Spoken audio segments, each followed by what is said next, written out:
कुमार ने एक जगह लिखा, बाढ़ की संभावनाएं सामने हैं और नदियों के किनारे घर बने हैं। चीड़वन में आंधियों की बात मत कर, इन दरख्तों के बहुत नाजुक तने हैं। बहुत नाजुक संवेदना के लोग जब इस तरह की घटनाओं से गुजरते हैं तो उनके अंदर का जो एक मर्म होता है वो किस तरह से छत विछत हो जाता है, घायल हो जाता है। ऐसी एक पूरी सीरीज, पूरे एक यादों का कारवां लेकर हम सीमा परिहार जी के साथ चल रहे हैं। आज हम आ गए हैं उसी चंबल नदी के किनारे।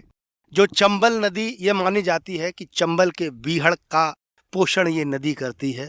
ये हजारों किलोमीटर तक फैले हुए पेड़ पौधे, जंगल, इन सब को ये नदी ही जीवन दान मुहैया कराती है। लेकिन यही नदी बहुत सारे इंसानों को भी जीवन देती है। इसी नदी के किनारे कहीं मरघट जलते हैं, कई लोग घट लेकर पानी भरने आते हैं तो वो पनघट हो जाता है। लेकिन सबके नसीब में इस नदी की मीठी यादें नहीं होती हैं। किसी के साथ बहुत कड़वी यादें जुड़ी होती हैं। हमारे साथ हैं बिग बॉस फेम, 18 वर्षों तक चंबल के बीहड़ में जिन्होंने डकैत का बहुत ही दर्दनाक जीवन जिया, सीमा परिहार जी। आज वो एक ऐसी जगह हमको लेकर आई हैं जो जगह उनकी यादों से बहुत बहुत वाबस्ता है, बहुत जुड़ी हुई है। सीमा जी, आपका बहुत बहुत स्वागत है। Thank you sir. Seema ji, आप मुझे यहाँ लेकर आई, इसके पीछे कोई विशेष कारण? ये कारण है, मैं यहाँ पर लेके आए हैं जो हम अपने दर्शकों को दिखाना चाहते हैं कि जो आप टीवी में या किसी सिनेमा में देखते हैं कि चम्मिल, तो चम्मिल क्या है वो आज हम अपने दर्शकों को दिखाने आए कि एक चम्मिल बहुत बड़ी नदी है। और ये चम्मिल का जो किनारा है, जालंग वालंग सब गांव बसे हुए हैं। और आज जो है कि हमने ये 18 साल नहीं मनोज जी, हमारा चम्मिल क्षेत्र में आंखें खुली हुई हैं। हमारा भी गांव इसी चम्मिल के किनारे किनारे चले जाओ तो आगे जाके हमारा बवाइन गांव पड़ेगा। आज हम यहाँ पर बैठे हैं जी, ग्राम पंचायत पथर्रा की है।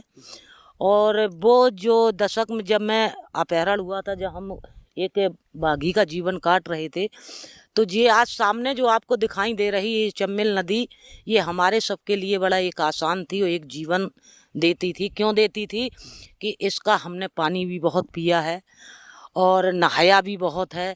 और जब हमें जालंग से बालंग अक्सर करके दूसरे तीसरे दिन जाने पड़ता था, तो हम लोग जब कम, जैसे आज के सीजन में है कम पानी रहता है, तो हम लोग तैर के निकल जाते थे। दिक्कत पड़ती थी तो कब पड़ती थी कि जब चौमास आ जाता था, बारिश का पानी होता था, नदी बाढ़ पे आ जाती थी। जब कम बाढ़ पे रहती थी तो यहाँ के पहले घाटन का ठेका उठता था, जो मल्लाव लेते थे ठेकेदार। तो इनसे काहिश रहती थी कि जो मल्लाव घाट चलाता है कि आप अपनी नाव पे पतवार और जो एक लग्गी बोली जाती थी बांसा की होती है, वो नाव पे रखिए। तो बहुत से जो समझदार थे वो तो रख देते थे। तो हम लोग क्या करते थे कि मल्लाव को नहीं जगाते थे। तो जैसे लाला राम थे और लड़का थे, जो नाव खेल लेते थे, कितना भी चढ़ी दरिया हो, लाला राम नाव जालंग से बालंग लगा देते थे।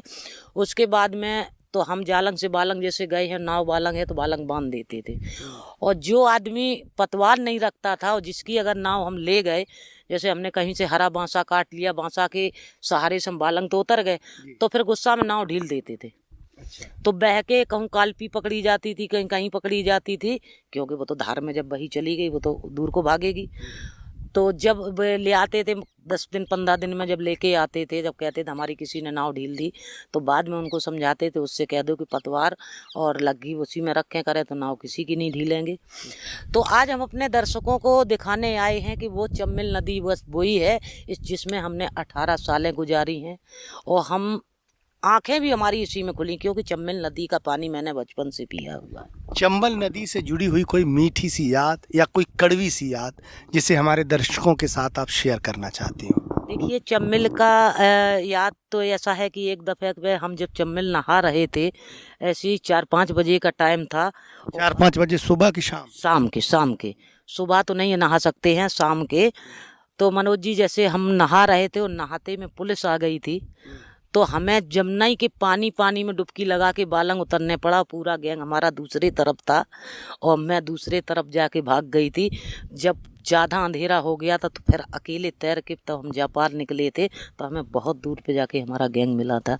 तो वो यादें जब हम चंबल नदी को देखते हैं तो एक ताज़ा हो जाती हैं, और ये लगता कि एक वक्त वो था कि जब हम चंबल नदी को न रात देखते थे न दिन देखते तो भट दिन तैर जाते थे।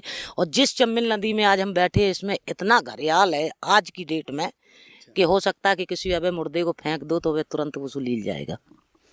तो आप इसी जगह पर क्यों लेके आई, ये पथर्रा गांव, इससे कोई विशेष याद आपकी जुड़ी हुई है? नहीं, वैसे यादें नहीं जुड़ी हुई है कि हम दर्शकों को कई एक जगह लेके गए हैं जहाँ जहाँ मैं रहे हैं ज़्यादा करके। तो जहाँ जहाँ लेके मैंने आपके चैनल के माध्यम से, प्रशस्ति चैनल के, कवि कुमार मनोज के चैनल से मैंने काफ़ी जगह अपनी दिखाई हैं जहाँ जहाँ मैं रहते रहे हैं। तो जिस जगह पर रहे कितना घना आपको आगे को दिखाई देता होगा पहाड़ी, तो ये जंगल है। तो इसलिए मैं दर्शकों को लेके आए। दर्शक लोग हमारे फिल्मों में देखते हैं कि घोड़ा चल रहे हैं और वहाँ पे नाच गाना हो रहा है, डांस हो रहा है। भाई साहब ऐसा कुछ नहीं होता है जो फिल्मों वाले दिखाते हैं। रियल चंबल पे ये है कि हमारे अगर सच नहीं मानो तो मनोज जी चल रहे हैं। हमारे दर्शक मनोज जी से पूछ सकते हैं कि यहाँ आदमी को निकलना मुश्किल पड़ जाता है तो घोड़ा कैसे दौड़ सकता है। अरे हम कितनी मुश्किल से यहाँ आ पाए। ये देखिए, ये कटीले जवासे के और ये पता नहीं कितने बीहड़, कितने कटीले पेड़, कितने बार कांटा लगा, जूते को पार करके कांटा अंदर निकल गया। इतनी मुश्किल से हमको तो एक दिन में आना इतना कठिन लग गया, और आपने तो 18 साल गुजारे हैं।